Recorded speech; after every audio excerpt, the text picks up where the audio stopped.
Hi, my name is Tristiana Louie. I'm a junior from Lincoln High. You know! And this is my poem, This Is Not the Unicorn's Last Meal. You talk about me being pretty in many ways, complimenting my outfits or my hair or the bones that show above the collar of my shirt. Pretty in the way you wish you were, but you don't. You comment on how my clothes don't seem to fit right, say my hair is messy and how your jeans accentuate all the right places, and then reminding me that I have nothing to accentuate. You call me pretty like it's something mystic, rare, unachievable, like a unicorn running through an open field of tulips just as the sun's starting to set. But that unicorn's horn reminds me too much of my ribs. That unicorn's horn has been covered in blood, covered in myth, covered in lies. The magic inside glittering like the makeup I don't leave the house without, but most times I'm too afraid to even put on. As we see this spectacle running further into the sunset, I realize, a moment too late. The unicorn wasn't running out of freedom, it was running from a snake. Afraid of not being careful enough of stepping right into the snake's mouth. The snake isn't normal. Its body surrounds mine, compressing all the places I wish didn't exist in the first place, biting into my sides, my legs, my eyes, until all I can see is the number of its teeth morphing into the number of mine, the number of bites, the number on the package, the number I was scared to step on. As I look closer, those tulips look more like two lips. Maybe they're yours, maybe they're mine, maybe it's almost every person I have ever met. My ears pick up their voices. I listen, but it's all the same things over and over. My skeleton of a body growing smaller and smaller at each insignificant word. The sunset becomes a dark night sky. But even then, the unicorn keeps running. The stars keep shining. She is still beautiful, but she is running out of air. She's going to find out that it's hard to breathe when all that's in your body is water. It's salt on ice. It's half a piece of gum. It's toothpaste but no mouthwash. Half of a dinner left out from the night before. No breakfast, no lunch. Nobody to hold your hair when you throw up. Nobody to come and pick you up when you pass out in the shower. Nobody to help you when your limbs go numb. Nobody to care when you get to the number you said this would stop. She's going to slow down. She's going to be pulled back by those two lips, two arms. She is going to collapse. Just like the piece of paper, just like the house of cards, just like the glass she made herself out of. But the story isn't over. Those stars are still shining. She'll wake up with a headache. Dirt and bruises and her pure glistening hair, some sticking to the pillow as she rises. She'll drink water from the previous day, the feeling of her own mouth making her feel sick. But she'll stand and she'll run. And someday she's going to make it to those stars.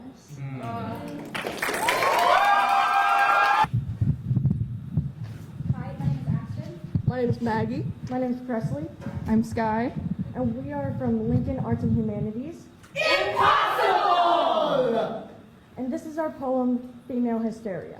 There comes a time in girlhood when you realize Cut your you... nails. Cut your hair. Cut the attitude. Cut the weight. But I didn't mean to cut you off, but as a man, As an incel, as an alpha, I just think you should put in a little more effort. don't eat that. drink this green juice. What's my course? Get abs in 5 days. Because as a celebrity, As an influencer, As your internet friend, I just think you should put in a little more effort. Please. What were you wearing? you're overreacting. boys will be boys. Cross your legs. Because as your As friend, your family, As your partner, I just think you should put in a little more effort. as a man, as an influencer, As your loved one, we just want you to be your best. You're too dressed up. you dress your down. dress size is what? You should work on that. Be a 0. Be a double zero. Be nothing. Maybe a sandwich. Try these supplements. That's not very ladylike. If I could You interject, need to listen. You need to listen to me. I need you to listen to me. I need you to need me. We only want what's best for you. We want you to be happy. I want you to be ready for the real I world. want you to have the body of your dreams. I want you to end up with a nice guy like me.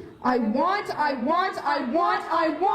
want. We just want you to be the best version of you. I want my girlfriend to be young enough to be my daughter, but treat me like her son. I want my followers to try these products that don't work so I can capitalize off their insecurities. I want the people I associate with to be perfect so it doesn't affect my reputation. We just want you to be our best version of you. I only see my mutuals as worse extensions of myself. I break other girls down to build myself up. I don't see women as full people, so I don't treat them as such. I just want you to be myself. Yeah, right. Be perfect. Beautiful. Be modest. Be helpful. Be independent. Be humble. Be grateful. Be active. Be normal. Be grateful. Be grateful. Be grateful, be grateful, don't slouch, don't stare, don't cry, don't complain, don't be yourself, be ours. Because as a man, As an influencer, As your loved one, as a man, as a man, we need you to be our best. What about what I want, huh?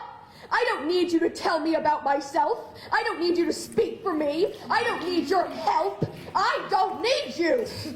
There comes a time in girlhood when you realize you can't rely on a man to treat you like a person. There comes a time when you realize you need to stand up for yourself because no one will stand up for you. I don't want to be perfect. I don't need to be pretty, and almost no one's a size 0.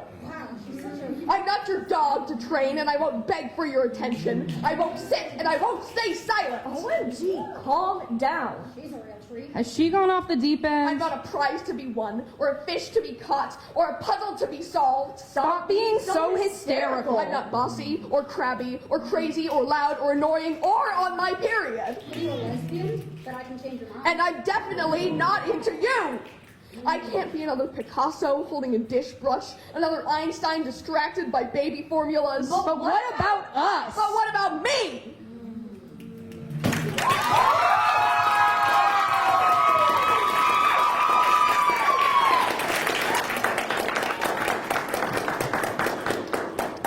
My name is Connor Schultz, and I am a junior at Lincoln Southwest. And my poem is titled, Me. We all have an unturned leaf. I've seen it before, staging in the shade of a sycamore. I viewed fields of flowers flowing in a fretless breeze like falcons flocking to featherless trees. A lone blue cornflower petal petaled its peril right to my pupil. In its gaze, I found my past days, trapped in a haze like a rat in a maze. Cranky, the cruel cornflower cried crossly, in my face you see you, and thus you are me.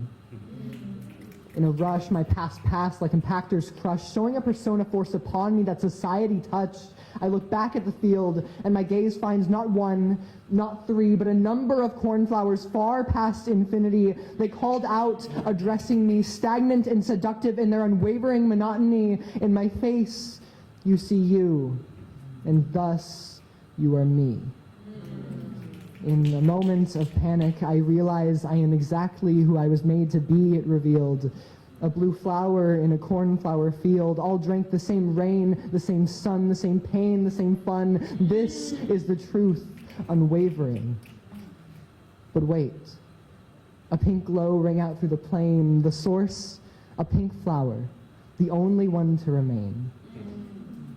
I shooed the close cornflower and seized my sure truth that had sat in the shade for centuries. If here is the clear frontier in which all life was wrought, if similar sun rays seeped in the same flowers where they were caught, if the same rain rained from rushed races from clouds that were brought, and a single anomaly still stood taut, then I will run.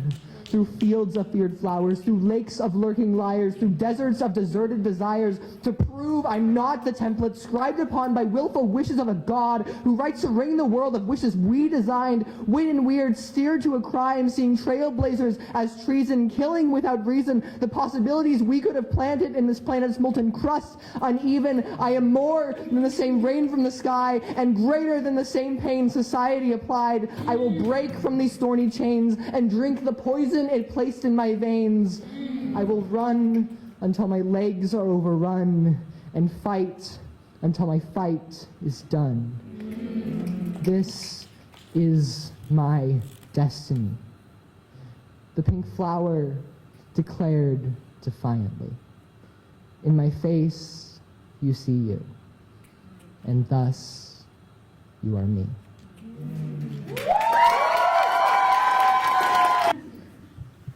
My name's Avery. I'm from Southeast. I'm John Robinson. I'm from Southeast. You look red! I wanna. It's there, at the other end of the gravel driveway I stand on. Every haunted house ever seen combined into one. Rotting wood hangs from the frame, threatening to fall. Graffiti splattered from a teenager's dared past. The windows had been knocked in, the broken glass glittering the yard, shining between long, unkempt grass blades. Urban sprawl has not touched this place. It's empty, with only bare fields keeping the house company. Why am I here? What have I come for? There was a rumor of a man haunting this very place, a man that hung onto your very shadow as soon as you breathed the air of his old home. But those were just rumors, urban legends to scare kids. Why was I drawn to such a place? I go up the gravel driveway, 1 foot after the next. The glass crunched under my foot. The porch creaks as I walk through the rickety door that was barely hanging on for dear life. There's one word. Leave. Scribbled into the walls and on the floor, a simple command with so much behind it. Leave. But beside the scratches, there was no dust, no dirt turned under my feet, sewn upholstery methodically placed as a family was about to have tea. Who has been here? Who's cleaned this place to normalcy? Leave. I walk past the parlor and see the hallway. Someone's there, a startled man, eyes wide and clothes neatly pressed. Why does this man, hollow as the vases on the tables and desks, want to be alone? One word fall from his lips. Leave. I don't. I stare, freezing not out of fear but curiosity. Who was this spirit, old and agitated? I take a step further towards him, and another until I pass them all together and walk into the bedroom. Leave. He spoke meekly. Here in the bedroom, the words scrawled on walls were different. Stay. Over and over again. It was scratched like it was in a parlor. I turned to the man, his head downcast as if in embarrassment.